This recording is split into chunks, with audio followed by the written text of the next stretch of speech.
What should R3.0 improve? Can you go more into depth about the newest B9 S4 S5 revision?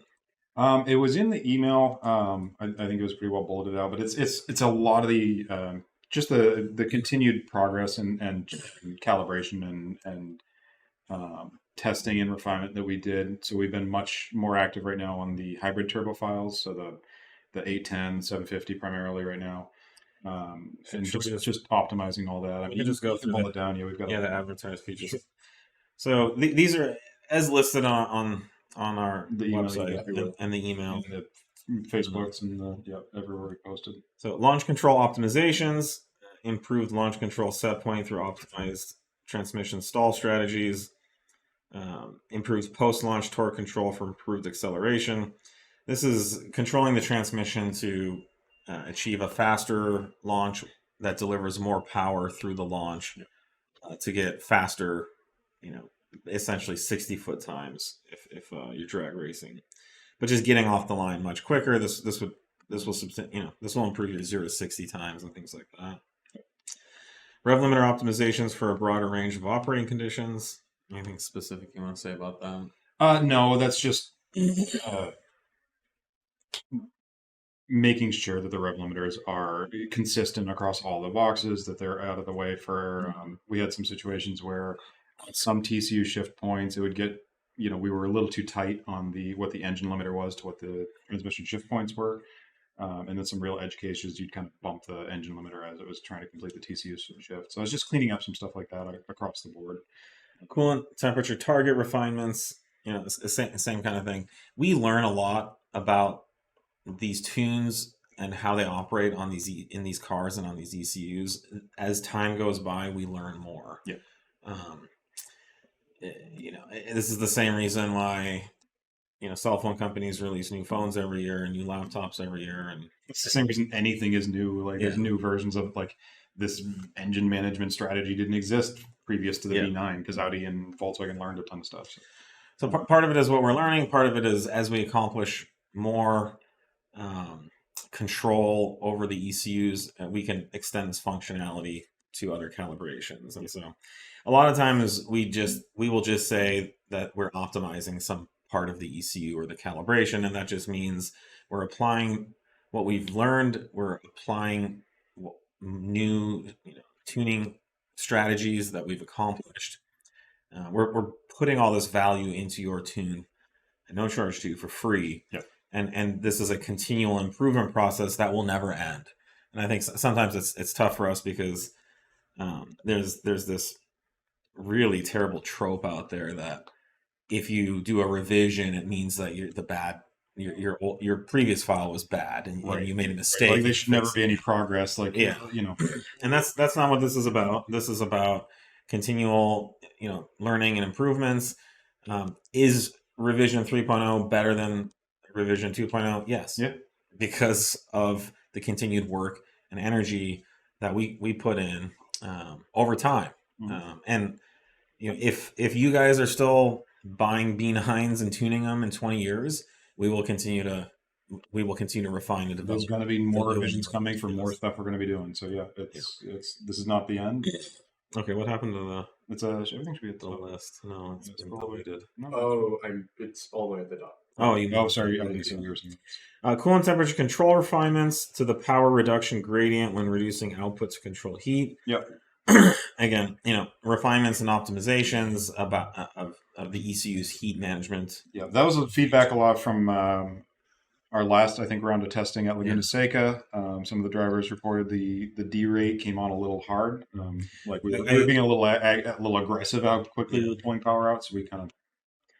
I personally specifically spent a lot of time evaluating this and giving feedback to the calibration team, and I think we made a nice improvement based on the work that we did at that track day and other data that was collected.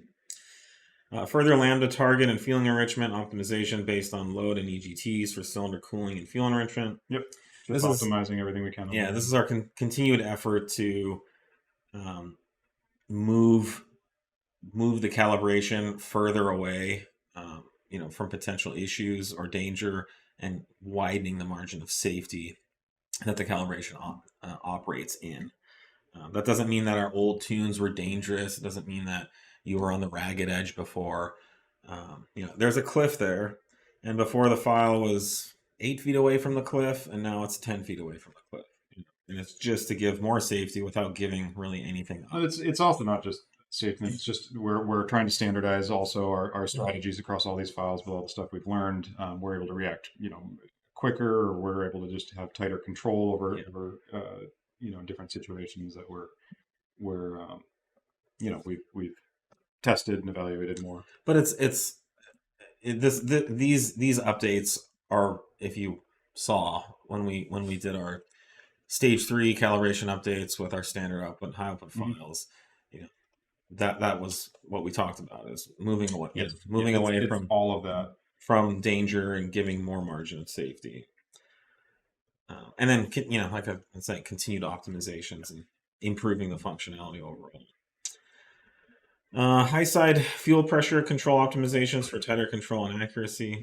Why don't you explain that a little bit? That's just so the everything in the car's control, the engine, the ECU is controlling. Almost everything is within what's called a PID loop. So that's basically a mathematical function that's going to say, I want to hit this target, and you've got this moving system that's coming up trying to meet that set point or something. Which is what's behind closed loop control of anything. So almost always you've got this target. Your actual value will come up, overshoot a little bit, correct, and you get this little back and forth wave until it finally settles. And depending on how you do the PID, you can more accurately hit that given the parameters of the PID and how it's all set up with feed forward tables and a bunch of other things. But what the high pressure pump refinement is we're just trying to more accurately come up, nail that pressure target. The first time as close and tight as we can without an overshoot or an undershoot. So it's just more work. We're outside of OEM parameters on a lot of this stuff because they're targets that they're not mapped for or whatever, what have you. So so the more you can calibrate that PID with balancing the three different, the PID, the proportional, and the integral, and the derivative. So you can hit the target faster with, as Nate said, less over or under. Yeah, and it just makes it more consistent. If you're not leaning on this reactive control and you're able to much more tightly nail it the first time based on it just takes data and training models for these PID systems. That's generally how they all get set up in the first place. And lastly, ignition timing refinements during gear shift events to optimize shift quality and boost control. Yep, same thing. Closed loop boost, and then when you do the gear shift, you're doing a big torque reduction. That's usually with timing and or fuel. Depending on how much timing you pull, that creates basically a little bit of an anti-lag event. It's typically blocked. And so this is just to help control that, and again, more accurately, so that you get less of a boost wiggle essentially after you shift points. Yeah. All right. So that's all that. And if you have any more questions, let us know.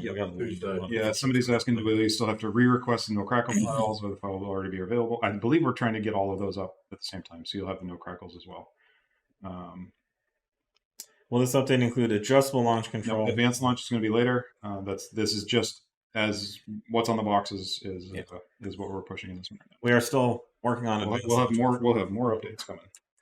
Does the new update make the 3.0T tune feel more aggressive or more power or just minor tweaking? I don't think you're going to feel... You shouldn't really feel it. I mean, you're not going to feel a small difference in fuel enrichment. You're not going to feel... You should feel like a faster launching and acceleration. Yeah, that's a good point. The launch control might feel a little different and or better and smoother. But as far as the driving, none of that's been really... altered. Yeah, and none of this update is to increase the output of the file or anything like that. No, all these updates are not the peak output. Very much kind of like the behind the curtain that you would get from most companies, where it's just like, hey, we got a new update, and they just roll it out. And we're trying to give you kind of a lot more insight on what's happening, what the update. You get updates like this every day on your phone. It's just and the companies do release information about it, and you don't read it because you just download it. Yeah. So since this is a enthusiast product and you're so connected to it, you guys want to know, and so we talk about it in more detail than probably most software companies do. Some of you are also saying you haven't seen on the portal yet. Yeah, as it says in the email, we're working on getting all those up right now. They'll be hitting. I think most of the B9 stuff will be hitting the server in the next like day, 2 at the most to have full coverage for that, and then B9.5 is coming right along behind it. After flashing R3.0, my neutral rev limiter is now stock. Is there a revision to fix this? That was caught in a couple of boxes, and those have all been updated. So you should see a 3.0.1 if yours was an affected one. It's also astonishing to know how many people just free rev their motor after flashing. We're just like, who, like, okay, yes, it has been fixed, but yeah, Well, because they're checking to see if the crackles are changed. it's okay. Which is The free rev crackles apparently are the. Which is yeah, it's fine. It should be fixed. It's all of those have been updated, and you should see a 3.0.1 if there's not a 3.0.1 for your ECU, hit us up. But I think we got them all covered last week. Yeah, and I think any anthropologist would tell you, Nate, that free revving is part of the human courting and mating process. I know. So it could actually affect the generation of fertility opportunities for young men. Has the R3 update uploaded to the servers yet for the B9.5? No, 9.5 we're working on. We'll have more news on that this week.